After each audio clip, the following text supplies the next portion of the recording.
A hallmark of an advanced civilization is its advanced educational institutions that in each generation produces highly learned, thoughtful men, previously it was mostly men, of high character, whose insights and guidance perpetuate the civilization and add to its further progress.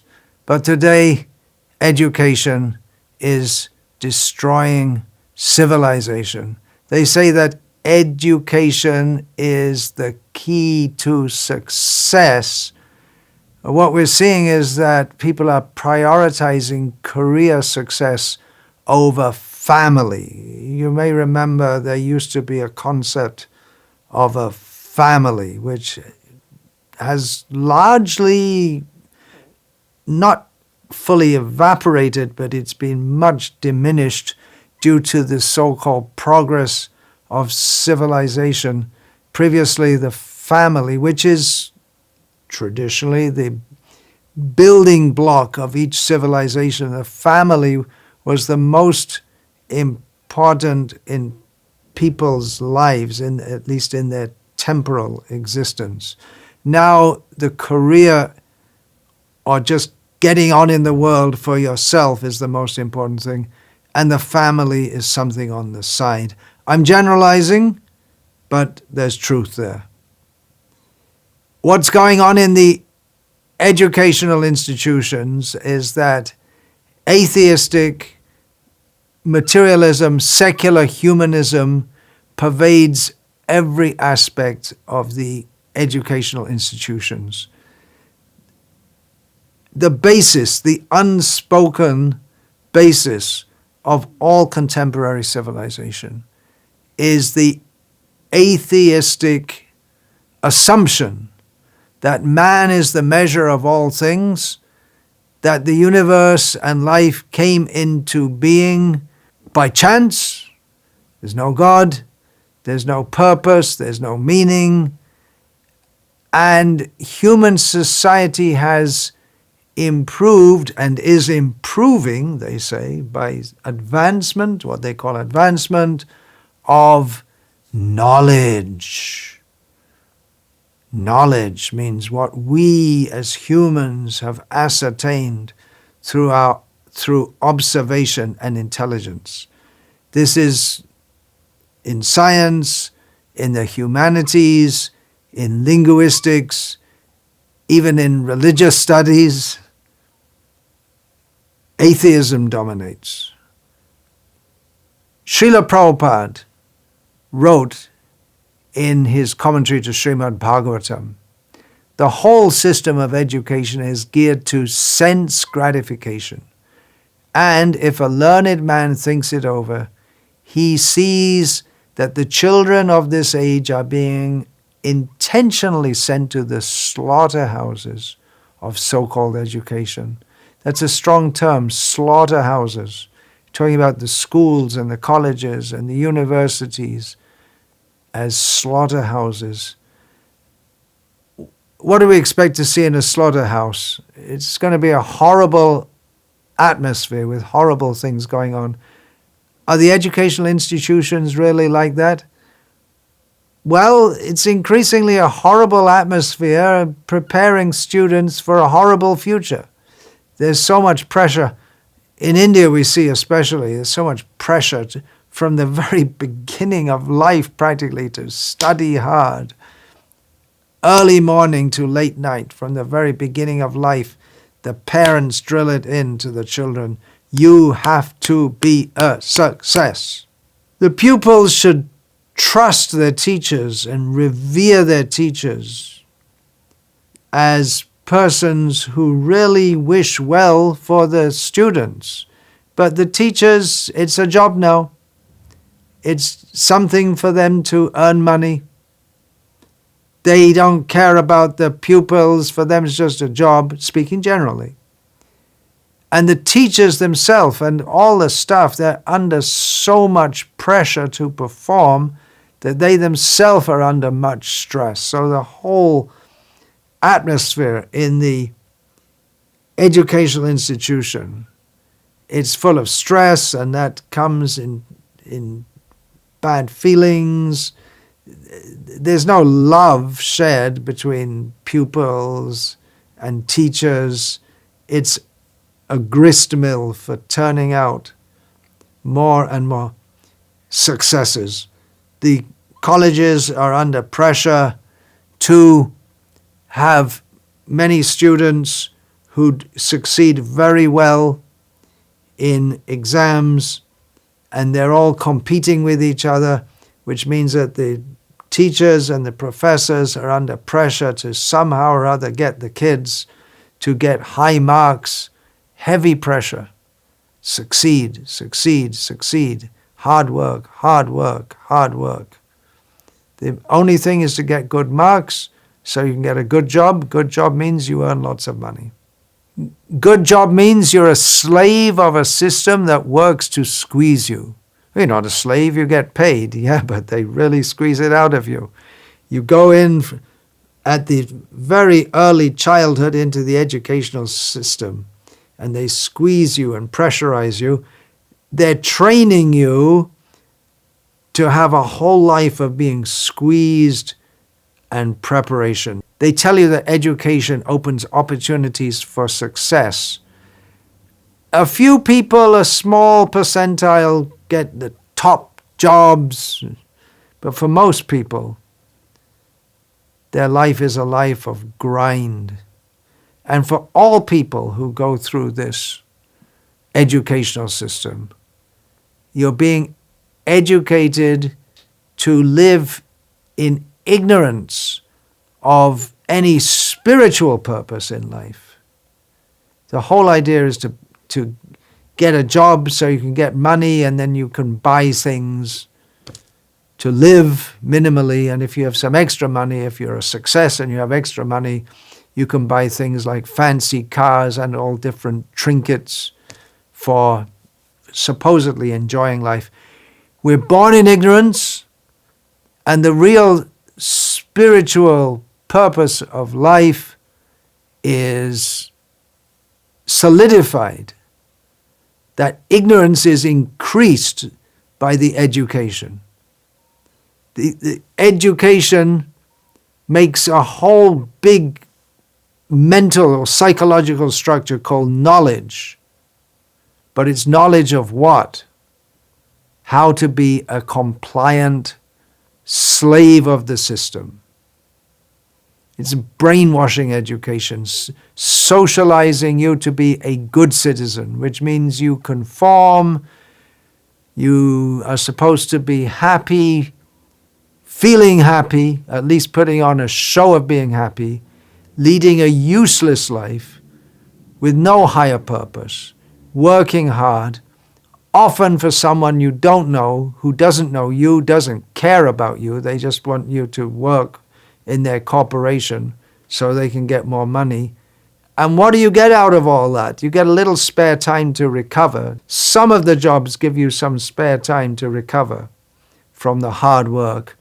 And there are distractions like sports and sex and so-called culture. Education might even encourage free thinking and free speech, but only within a pre-constructed box in which you are born, you live, and you die thinking, I'm a free citizen. Nothing new. In 1762, Jean-Jacques Rousseau wrote in his book, The Social Conduct, the first line of the book, man is born free, and everywhere he is in chains. Actually, he wrote it in French, but that's become famous in English. Rousseau analyzed, and it's true today, that society creates constraints and limitations that restrict our natural freedom. Of course, Rousseau he had the idea of the noble savage, but the real freedom is the freedom to go beyond all material ambitions and material limitations and come to understand our true spiritual blissful nature. Education forms the way we think, constructs for us along with the broader outsider culture, and reinforces a materialistic outlook that we just live and we die and there's no spiritual purpose. And education practically at the present time destroys character. We learn all bad habits. Srila Prabhupada said, I have seen intelligent boys, they go to school and he is spoiled. Yes, spoiled. He learns how to smoke, how to have sex, how to talk nonsense, how to use a knife, that means for violence, how to fight, these things, simply slaughterhouse. This so-called school is called a slaughterhouse. Yes, a slaughterhouse. Education is meant for developing good character. Still today, here in America, there are some Christians who are aware of what this educational system does to you, and they're very protective of their children, and they homeschool them in their Christian family values, and the children grow up to have a much clearer understanding of the purpose of life is to serve God. Of course, we have our differences with Christians. They don't accept or understand reincarnation, and they're meat eaters, but at least their children are going to have God-centered family life. They're not going to be taking drugs. They're not going to be taking illegal drugs. They're not going to be drunkards and so on. So, something to learn from that. As a child, going to school in merry old England, starting in the 1960s, I realized that this education is cheating us. They're giving us a false narrative. I had the habit of taking books from the local library, and I read what they called folklore and mythology from around the world, and I saw that pretty much they all had the same kind of creation stories, many civilizations, and they all presume or accept as a part of reality the supernatural. But in modern life, the supernatural is just considered something primitive. Scientific people don't believe in anything supernatural. This slaughterhouse education suppresses and tries to totally destroy the tendency to ask important questions regarding the real purpose of life. The question, why? Why should I study all these things? I remember asking that to one teacher. No, he was trying to convince me to go to university. He said, why should I go? And so ultimately he said, well, at least the government pays. At that time the government used to pay, and you can just goof off for 3 or 4 years. And that completely convinced me not. I was already convinced not to go. But that solidified my conviction not to go. You can avoid working. But why? What are we doing? What are we doing in life? My whole life is ahead of me. What am I going to do with it? Am I going to be like all these other people, leading lives with no higher purpose, superficial? Education makes you into a robot. Srila Prabhupada also said, he spoke this in Atlanta, where I'm presently, Atlanta, Georgia, USA. Srila Prabhupada said, in this age, 99% of the people are engaged as Shudras, working for others. Shudra means someone who works for others, no independence. Otherwise, Brahmana, Kshatriya, Vaishya, they are independent. They are nobody's servant. But at the present moment, education means how to become an expert servant. That means Shudra. We cannot expect any good things from Shudras. Srila Prabhupada gave the example that what education does, it means you get some kind of degree and then you try to get a job. And he likened it to a dog that goes from person to person or door to door, wagging its tail. A puppy dog that, please take me in and make me your servant, maintain me. I need someone to maintain me. This education is promoted as not simply desirable, but necessary. And they make it criminal to not put your children through this soul-destroying education. It's like sending sheep to the slaughterhouse, and they're proud of it. They're proud of our great educational institutions. The best educational institutions are the best at making you into a certified fool, wasting your life. Slaughterhouse. On another note, if you're going to have these slaughterhouse schools, they're metaphorically slaughterhouses. Slaughterhouse visits should be compulsory. They should take all the children to see a slaughterhouse at work and see how the animals are mercilessly butchered. And then quite possible and quite likely, many of the children would think not to eat meat after that. Of course, this isn't going to happen because slaughterhouse education makes you ignorant of so many nasty things going on around you and impervious, even if you happen to know. People pick up some meat, it's all nicely packaged, and they never think how much pain and suffering goes into that. Or even if they do, they don't care. So my advice to kids, don't believe what they teach you at school. Some of it may be true, even a lot of it may be true, but the whole thrust of it is destroying your human life, which is achieved after many births, and which is meant for a higher purpose than simply what the animals do, which is they get born, they live for some time, and they die.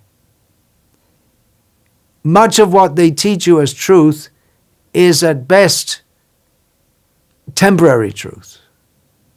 Means it's accepted as truth now, but later on it won't be accepted, just like in science. The Big Bang theories, the idea of biological evolution from disorganized matter to highly complex organized matter. Science, although this is considered anti-science to say this, but science itself is showing this to be wrong. So what's taught to you at school now as the truth, later it won't be the truth. So it's not really education. I remember as a child in biology class being taught that the cells in the human body, the simplest cell is very simple, and very soon we should be able to replicate them in the laboratory. Many years later I heard that now scientists know that that's not true, because now they've made more studies and they understood that actually the cells are so complex we can hardly even understand them, let alone reproduce them in laboratories. So at the time, if I had, in the biology class, if I'd written, in the exam, if I'd have written the cells, organic cells in human bodies, the simplest cells, we should be able to reproduce them from chemicals very soon. If I'd have written that, I would have passed. Nowadays, if I wrote that, I would fail. That means that what was considered true was false. And probably at the time the teachers were teaching it, it was probably already known to scientists that it was a lie. Not science, not the truth. But it takes time to update their textbooks and to retrain all the teachers. Bogus. It's just bogus. It's a criminal system of education because it makes the mind unnecessarily complex, so you can't accept the simple fact that there is a spiritual dimension to life, there is a supreme controller. This education is unnatural and stressful, and it prepares you for a life of stress, and no wonder so many children have so much mental imbalance. Even if you are successful thanks to your great education, successful means to live a life in tremendous stress. And one of the causes for the stress is that even if you're very successful and you're making lots of money, you can lose everything just like that. You're doing a job, you're doing well in your job, you're doing well in your career, all of a sudden finished. You lose your job, it may be due to AI, or it may be that the whole field that you're working in changes, and all of a sudden you don't have a job, you can't pay the mortgage, you lose your house. In this United States of America, so many ex-successes are now homeless. Srila Prabhupada spoke about the educational institutions being slaughterhouses, but that was in the 1950s, 60s, 70s. And now they're much worse than then. They're teaching gender parity, gender liquidity, teaching young children that the biological sex that you were born with, you could and maybe should change that. So many insane, demoniac things they're teaching. The education instills in you a spirit of wanting to take. I should be taking. I have to work, but I should get more. We should be getting. I am an enjoyer. I am a consumer. The average child goes through about 15,000 hours of schooling, and it's supposed to be the means to improve your life, which means to get more money. And that impression sinks deep, and it becomes one with the consciousness of the brainwashed children. And in our ISKCON, International Society for Krishna Consciousness, this idea that education is meant to improve your life materially is deeply embedded at ISKCON's attempts at education also. That means you work hard and you earn money, and within ISKCON also it's seen how much you're earning, how big a position you have. Where is the education which Srila Prabhupada wanted to prepare people to have Brahminical values of living a very meager life, humble, simple, basic, not a consumer, but someone who is just living in this world, fulfilling their material needs, and their main focus is on spiritual advancement. Then also kids growing up with social media. How many hours? 60,000 hours for most people by the time they're 20 years old, in which we're fed gross and subtle impressions of how we should live our life. Work, make money, spend, take. But what we actually get from education is huge debts, which binds us to be slaves of the system. And knowledge is just something which is another product to be bought and sold. Real knowledge cannot be sold. Real knowledge is not something to be bought or sold. In Vedic society, there's no buying and selling of knowledge. Education is always given free. Of course, those who are giving education should be supported minimally, and they should not want more than minimal.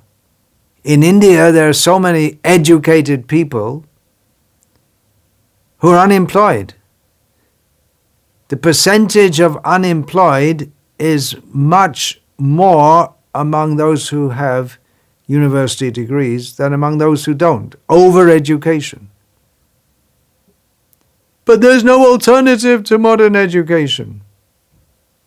It may be because we haven't followed Srila Prabhupada's directive to establish alternative education, Gurukul education, to make spiritual leaders of society.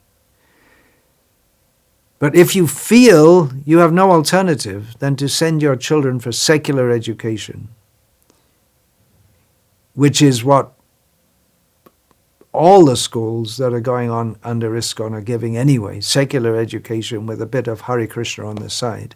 But if you feel you need to send your kids for secular education, you need to spend time with them to regularly discuss about what they're being taught. For instance, secular education means you're taught biological evolutionary theory, which means that we're not spiritual beings. We're just some chemicals. You need to discuss it with them.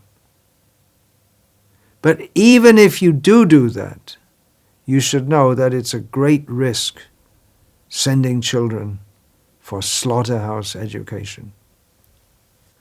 A few quotes from Srila Prabhupada's books. He's quoting here from Chaitanya Bhagavat. Tahare she bali vidya mantra adhyayan Krishna pada padde jay kare sthiraman. One who has fixed his mind on the lotus feet of Krishna is to be understood as having the best education and as having studied all the Vedas. Shei vidya fal jane ho nishchoy Krishna pada padde jadi chitta vritti roy. The perfect result of an education is the fixing of one's mind on the lotus feet of Krishna. Digbijoy karibo vidya karja nahe. Ishare bhajale she vidya shatta kahe. Conquering the world by means of material education is not desirable. If one engages himself in devotional service, his education is perfected. Pare kene lok, Krishna bhakti jani bare, she jadi nahilo, tobe bidai ki kare. The purpose of education is to understand Krishna and his devotional service. If one does not do so, then education is false. Srila Prabhupada's translation from Caitanya-caritamrta, Chaitanya Mahaprabhu, asking Ramananda Rai, Prabhu kahe kon bidya moddesha, Rai kahe, Krishna bhakti bina bidya nahiya. On one occasion, the Lord inquired, of all types of education, which is the most important? Ramananda Rai replied, no education is important other than the transcendental devotional service of Krishna. Srila Prabhupada's purport, texts 245 to 257 are all questions and answers between Sri Chaitanya Mahaprabhu and Ramananda Rai. In these exchanges, there is an attempt to show the difference between material and spiritual existence. Education in Krishna consciousness is always transcendental and is the best of all forms of education. Material education aims at increasing the activities of material sense gratification. Beyond material sense gratification is another negative form of knowledge called Brahma Vidya, or impersonal transcendental knowledge. But beyond that Brahma Vidya, or knowledge of the impersonal Brahman, is knowledge of devotional service to the Supreme Lord Vishnu. This knowledge is higher, and higher still is devotional service to Lord Krishna, which is the topmost form of education. According to Srimad Bhagavatam, Tat karma haritosham yat sa vidya tan materiaya. Work meant for pleasing the Supreme Lord is the best, and education that enhances one's Krishna consciousness is the best. Also, according to Srimad Bhagavatam, Shravanam Kirtanam Vishnu, Smaranam Pada Sevanam, Archanam Vandanam Dasyam, Sakyam Atmanivedanam, Iti Pungsar Pita Vishnau, Bhaktis Che Navalakshana, Creator Bhagavat Yadha, Tan Manye Dhitam Uttamam. This is a statement given by Prahlad Maharaj in answer to a question raised by his father. Prahlad Maharaj said, to hear or chant about Lord Vishnu, to remember him, to serve his lotus feet, to worship him, to offer prayers to him, to become his servant and his friend, to sacrifice everything for his service, all these are varieties of devotional service. One who is engaged in such activities is understood to be educated to the topmost perfection. Then a song of Bhaktivinoda Thakur reflecting on mundane education and his own engagement in that. He's writing this later in life, and he's reflecting back on his previous engagement in mundane education. He says, Bidya bilashe katainu kal parama shahashayami toma charan na bhajinu kabu ekona sharana tumi. He's praying to Krishna. With great enthusiasm I spent my time in pleasures of mundane learning and never worshipped your lotus feet. Now you are my shelter. Purite parasha barilo gyane gati hobe mani. She asha bifol, she gyana durbol, she gyana agyana jani. Studying. My hopes grew, my faith in this knowledge increased, and I considered that acquisition of knowledge is my real goal. That hope turned out to be useless. I now understand that knowledge to be very weak, not only weak, but it's not knowledge, but it's the opposite of knowledge. It's ignorance. Joro bidya joto mayar boibhav tomar bhajane badha moha janamya anitya samsare jeev ke kareye gadha. Bhaktivinoda Thakur says that all of this mundane knowledge or education is just a display of Maya, Krishna's illusory energy. And it's an obstacle in worshipping you, Krishna, Bhaktivinoda says. In this world of birth and death where everything is temporary, it gives rise to illusion and makes the jiva into an ass. Shegadha hoye samsare bhujha bahino anekakal bardoke ekon shaktir obhave kichu nahi lagi balo. So I became an ass, Bhaktivinoda says, and I bore on my back the weight of samsara. Means it's double meaning, means materialistic existence, family life. I bore that weight for a long time. Now, in old age, I'm devoid of energy, and I don't find anything tasteful. I don't find anything pleasing. Jibana jatana hoilo ekon she bidda obidda bhelo obidda jala gotilo bisham she bidda hoilo shela. But Thakur says that the pain of life, now my whole life is just pain, agony. And I understand that knowledge has turned into ignorance. What I thought was knowledge is actually ignorance. And by the burning of that ignorance, it's burning me intensely. And I'm finding that so-called education and knowledge to be like a spear. Toma charan bina kichudan shangshare na achaya bhakati binod joro bidda chari tua pada koresha. Bhaktivinoda says there's nothing of value other than your lotus feet in this whole materialist existence. Giving up this material so-called knowledge, I have made your lotus feet the essence of my existence. Hare Krishna, Krishna Krishna, Hare Hare, Hare Rama, Hare Rama.